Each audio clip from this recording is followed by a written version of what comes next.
Problem number 14. Expand the binomial series of 4 plus x squared under root up to 6 terms by using method 6. I'm going to expand the binomial series of 4 plus x squared under root up to 6 terms. We will go up to 6 terms by using method 6. Since under root equals to 1 over 2, therefore I can write 4 plus x squared to the whole 1 over 2.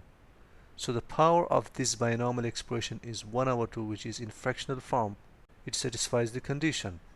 So from the binomial theorem that we have, a plus b to the whole n equals to this expression, we have to expand the binomial series up to 6 terms. 1, 2, 3, 4, 5, 6. 6 terms. Since it goes to infinity, we can't go up to infinity. We need to go up to 6 terms. I repeat it, the binomial expression for method 6 can be anyone. Can be NCR, can be first factorial, can be second factorial. It is up to you. The difference is that you have to add infinity. Like the series is not ended here. It goes to infinity. The given binomial series is 4 plus x squared under root. It can be written as 2 into 1 plus x squared over 4 to the whole 1 over 2. This under root, this yellow thing, can be written as 1 over 2. Now we have to take 4 under root common. Just take 4 under root common from here. So we're gonna have 4 under root into 1 plus x squared over 4. 4 under root equals to 2. Therefore I have 2 here. I repeat it. Since I need 1 for the first term. First term should be 1. Therefore I'm gonna take 4 under root common. When you take 4 under root common, you will have 4 under root into 1 plus x squared over 4. But since 4 under root equals to 2, therefore I put 2 here. And don't forget, for under root I put 1 over 2. So it satisfies all the 3 conditions. We can see here now that my first term a equals to 1, which should be 1. And my n is in fractional form, 1 over 2. It should be in negative form or in fractional form. It is in fractional form now. X squared over 4 must be less than 1 for the series to be converged. So apply the binomial theorem on this part and this part. Forget about 2 for a moment. What is my n? My n is 1 over 2. So plug in n equals to 1 over 2, 1 over 2, 1 over 2, all the way for all the yellow n's. What is my a? My a is 1, so plug in a equals to 1 all the way for all the red a's. What is my b? My b is x squared over 4. So plug in x squared over 4 for all the b variables. Remember, we have this bracket for all these expressions. There is a bracket. By plugging all the respective values in the above binomial theorem, I'm gonna have this expression on the right side for 2 into 1 plus x squared over 4 to the whole 1 over 2. Put 2 as it is, which is this 2, and apply the binomial theorem here. As I said, my n is 1 over 2. So plug in n equals to 1 over 2, 1 over 2 all the way for all the yellow n's in this binomial theorem. Look, actually a is 4, but then we took 4 common. But then we took 4 under root common because I need 1 for the a. So I'm gonna plug in a equals to 1, 1, 1 all the way for all the red a's. What is my b? My b is x squared over 4. So plug in x squared over 4 for all the b variables. You will get this expression. But please don't forget, it goes to infinity. It is not ended here. It goes to infinity. We are just taking 6 terms. 1, 2, 3, 4, 5, 6. We expand this binomial series only up to the first 6 terms. The further simplification, at the end we're gonna have this kind of expression. Just to simplification here, 2 factorial is 2 times 1, 3 factorial is 3 times 2 times 1, 4 factorial is 4 times 3 times 2 times 1, 5 factorial is 5 times 4 times 3 times 2 times 1. Look, 1 to the 1 over 2 is 1, therefore I have 1 here, and x squared over 4 to the whole 0 is 1. Here 1 to the 1 over 2 minus 1 is ultimately equals to 1. Therefore I put 1 here. X squared over 4 to the whole 1 is x squared over 4. Similarly, 1 over 2 minus 1 into 1 over 2 is negative 1 over 4. 1 to the 1 over 2 minus 2 is 1. It equals to 1. X squared over 4 to the whole squared is x to the 4 over 16. 1 over 2 into 1 over 2 minus 1 into 1 over 2 minus 2 equals to 3 over 2. But then don't forget we have 3 times 2 times 1, which is 6 in the denominator. 1 to the 1 over 2 minus 3 is ultimately equals to 1. Whatever power you take for the 1, whether it is in negative or in fractional form, or in millions or in billions, or even 0, it ultimately equals to 1.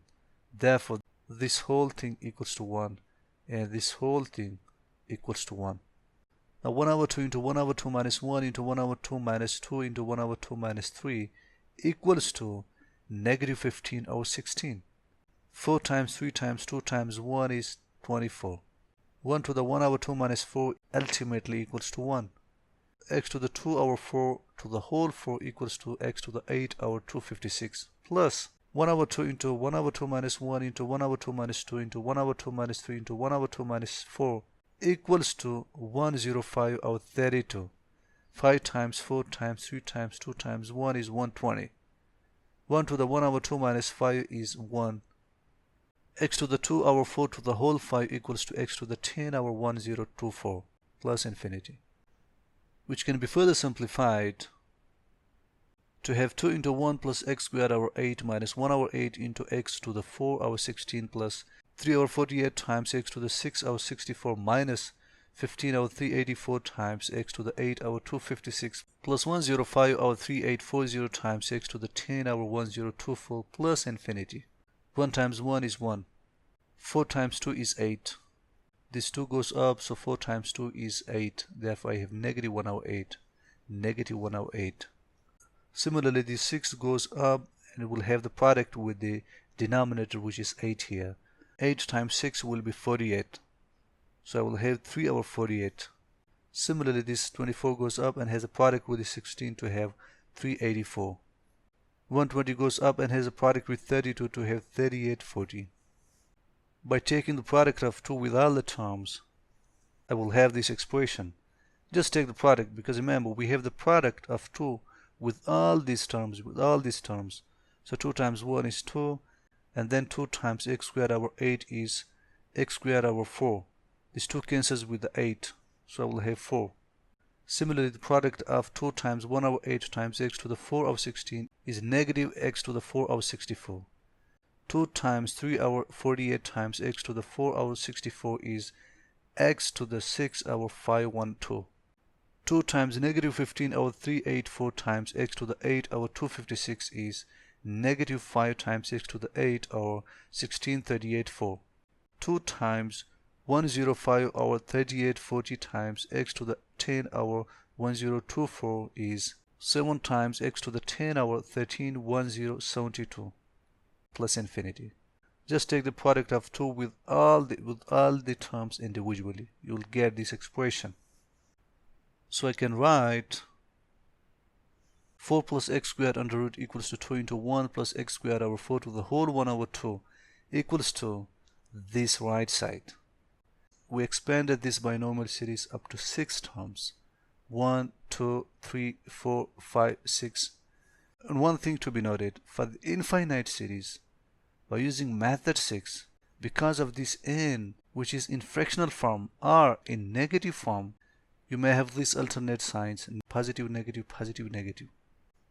So I can write that the series is true and converges at x squared over 4 modulus less than 1. Look, we know that this is infinite binomial series. So to make this series able to be converged, we need finite sum.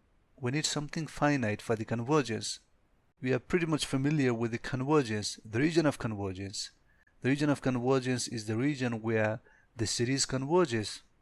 So it only converges if modulus b, which is x squared over 4, if this is less than 1, if it equals to 1 or greater than 1, then this series is not true and does not converge. It is only true and converges at x squared over 4 modulus less than 1. Why I wrote this series is true only when b modulus is less than 1. This is the prerequisite. If you remember, there are three prerequisites. One, that the first term must equal to 1, the second term must be less than 1, and the n value must be negative or in fractional form. If there is a lack of only one condition among these three conditions, your series is not true. Your series is only true when it satisfies all the three conditions. But for the convergence, it is compulsory that b modulus must be less than 1, which means that x squared is less than 4. Look what I did. I multiplied both sides by 4, so I got x squared modulus is less than 4. From x squared over 4 modulus is less than 1, we got that x squared modulus must be less than 4. Less than 4. When you multiply both sides by 4, 4 cancels with the 4 on the left, and on the right you're gonna have 1 times 4, which is 4. Therefore I have x squared modulus less than 4, which means that this x squared must be less than 4. Only then this b modulus will be less than 1. If x squared equals to 4 or greater than 4, then b modulus will be greater than 1 or equal to 1. Suppose if I plug in x squared equals to 4, I will have 4 over 4. 4 cancels with the 4, so I will have 1. I need something lesser than 1, not equal to 1 or not greater than 1, lesser than 1. Similarly, when I plug in this x squared equals to greater than 4. If x squared is something greater than 4, then I will have the value which is greater than 1. I need something lesser than 1, not greater than 1. Therefore, this x squared must be less than 4. Must be less than 4, like 2, 3, 3.5, 3.8. Only then this b term will be less than 1.